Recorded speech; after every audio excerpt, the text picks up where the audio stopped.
Elivaldo Barbosa, muito bom dia. Olá, Aline, bom dia. Bom dia para você que nos acompanha neste último dia de novembro de 2023. Último dia, quem diria, né? A gente já está pertinho, já dando já é dezembro. Um oi ao Natal e ao Réveillon, né? Eu chego já lá 2024. Vamos chegar. Esperamos, né? Enquanto isso, a gente fica fazendo as nossas análises políticas para os acontecimentos. Mas a gente vai começar mostrando uma premiação, um prêmio, o nome do prêmio é Brasil Mais Inclusão, que aconteceu na Câmara dos Deputados em Brasília. Teve a participação do ministro piauiense Wellington Dias e também de Rejane Dias. São empresas, entidades, pessoas que tenham realizado ações em prol da inclusão de pessoas com deficiência e que foram homenageadas.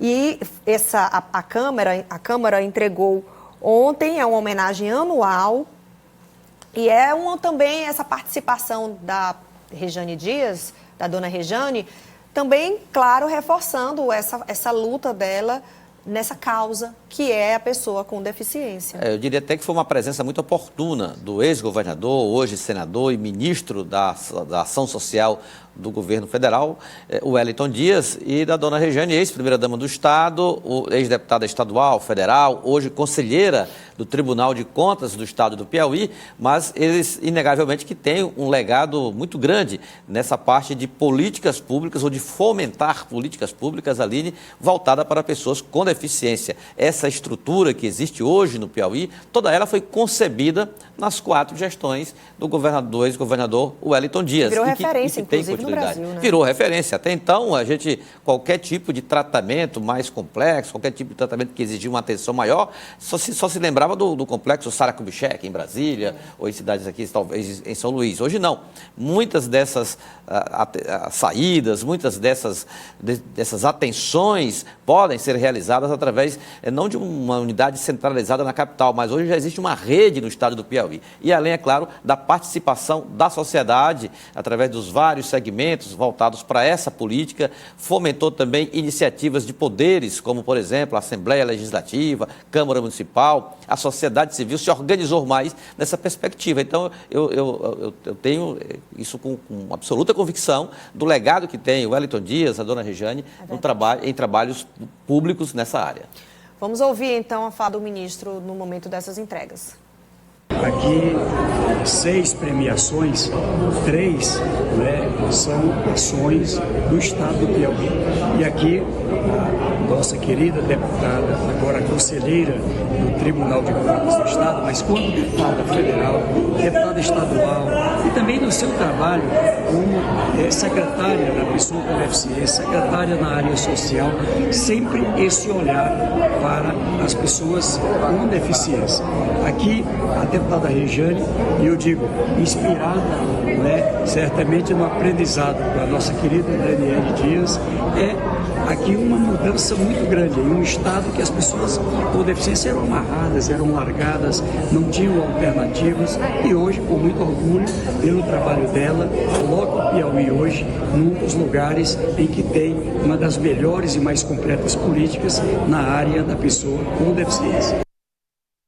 Esse legado que você fala é tão importante porque o Piauí, ele é considerado proporcionalmente o estado com o maior número de pessoas, segundo a última pesquisa do IBGE, com deficiência. E era uma realidade desconhecida até então, até no começo do século ali, até antes do ano 2000, era uma realidade invisível, como você lembra bem, Aline, mas uma fatia considerável da população tem algum tipo de deficiência. E isso foi colocado às claras a partir desses mandatos aqui do governo do Estado e, claro, resultado também de políticas públicas. É uma situação de absoluta solução? Claro que não. Muito ainda precisa ser feito e precisa evoluir. Mas o Piauí, eu diria que nessa área ele está no caminho certo e bastante adiantado. Vamos falar agora sobre uma celeuma que foi criada a partir de uma proposta, um veto do prefeito para um aumento para os advogados da Fundação Municipal de Saúde. Era realmente um reajuste? Olha, Aline, imagine se fosse assim, uma categoria numericamente mais significativa. São o quê? 8? Acho que 10, 12. Essa celeuma toda, de projeto na Câmara, de veto. e veto que não é votado, como foi o que aconteceu ontem, talvez seja votado só na próxima semana. Mas quando saímos aqui na análise dessa situação ontem, aqui no Notícias da Manhã, recebemos do Palácio da Cidade um pedido até de ressalva. Olha, foi um equívoco. Na verdade, a Prefeitura buscava uma adequação de plano de cargo e carreira da categoria dos advogados, não procuradores, advogados da Fundação Municipal de Saúde. E sempre foram conhecidos como procuradores da Fundação Municipal de Saúde. Agora tem essa nomenclatura que meio que exatamente, são rebaixa. Técnicos de nível superior da advocacia, são advogados. Não são procuradores, mas que buscam esse reconhecimento na estrutura administrativa da Prefeitura. Bom, mas nada de plano de cargo e carreira. Na verdade, o projeto de lei enviado da Prefeitura para a Câmara Municipal tratava única e exclusivamente de alteração na renda, no dinheiro, no salário dos advogados e numa criação de gratificação.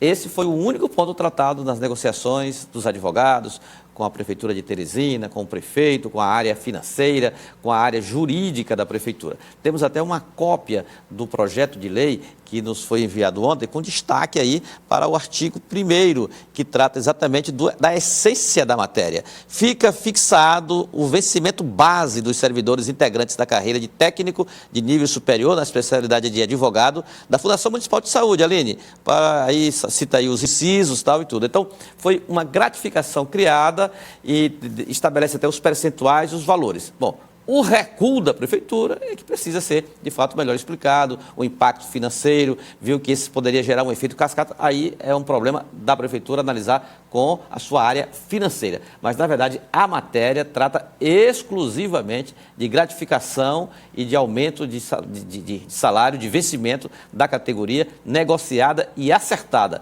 entre as partes. Advogados e Prefeitura. E esse documento, inclusive, no artigo 2, olha, ele diz que fica alterado o valor da gratificação de produtividade por representação legal com modificações posteriores para um percentual de 140% sobre o vencimento dos servidores integrantes da carreira de técnico em nível superior e especialidade de advogado, da mesma forma e vigência constantes, enfim, 140%. Exatamente. Seria muito claro, muito estabelecido, votado. Olha, imagine se eu fosse presidente da Câmara ou vereador, essa matéria eu nem discutia, já que é uma iniciativa da Prefeitura, que sabe o impacto que isso gera na estrutura financeira da Prefeitura e para beneficiar uma categoria, não é a Prefeitura que quer, então autoriza ali rapidamente em regime de urgência especial. Agora, essa situação toda foi criada pela própria Prefeitura, que frustrou e tem causado essa repercussão muito grande a ponto de alterar a rotina legislativa no Parlamento da capital, Aline. Vamos falar agora sobre o PSDB, que tem é. também uma celeuma lá dentro, né? Então. O PSDB está continuando a insistir que quer uma candidatura própria, mas essa decisão ainda não está de martelo batido, porque muitas decisões precisam ser tomadas antes. Gravei ontem com o vereador Paulo Lopes, do PSDB, e dentro dessa perspectiva, eu até me inspirou numa nota que postei na coluna Tempo Real do cidadeverde.com, do portal cidadeverde.com, com o seguinte título: Revoada Tucana, porque dos 4 vereadores eleitos em 2020, 2 já estão fora, Gustavo de Carvalho e Venâncio Cardoso. E, nas minhas contas, os 2 também estariam de malas prontas para sair, Edson Melo e Paulo Lopes. Veja só o que disse, só lembrando o que disse ontem o vereador Paulo Lopes numa entrevista que ele nos concedeu na Câmara Municipal. União Brasil é um dos partidos que compõe esse grupo de oposição hoje aqui na cidade de Teresina e que provavelmente vai ter o nosso pré-candidato a prefeito de Teresina, que é o doutor Silvio Mendes. O PSDB tem o nosso presidente estadual, ex-deputado Luciano, como pré-candidato a prefeito, tem o doutor Silvio Mendes por eu. E na hora certa, acredito que até o mês de dezembro, nós iremos definir esse candidato a prefeito e também definir também um candidato a vice, quem sabe aí no início do ano. Mas a tendência nossa é, a partir da definição do nosso candidato majoritário, nós trabalharmos também a questão da chapa proporcional. Nós já estamos conversando, vários partidos, nós temos aí o PSDB, como eu falei, União Brasil, temos o PL e com certeza outros partidos estarão conosco nessa caminhada. Mas a tendência é de que a gente possa, inclusive, o PSDB, todos sabem, né? O PSDB hoje só tem eu, o vereador Edson Melo, praticamente de mandato, e temos essa possibilidade de ingressarmos, sim, por que não, na União Brasil. Então tem sim possibilidade de uma revoada. Conversei ontem com o presidente da sigla em Teresina, o vereador Edson Melo. Ele falou que ele essa discussão acontece à revelia do Diretório Municipal. Ele negou essa revoada intencional de deixar o partido aqui em Teresina. E mais, sobre candidatura própria, Edson Mello afirmou: defende a candidatura própria do PSDB, desde que tenha viabilidade eleitoral. E no tempo certo, quando for o momento da definição da candidatura, esses parâmetros serão avaliados para escolher se, tendo viabilidade, abraça a candidatura própria. Não tendo, busca-se outro caminho. Então, na opinião de Edson Mello, ele segue no partido, comandando o partido, mas nessa perspectiva de encontrar a melhor estratégia para a eleição municipal da capital Teresina.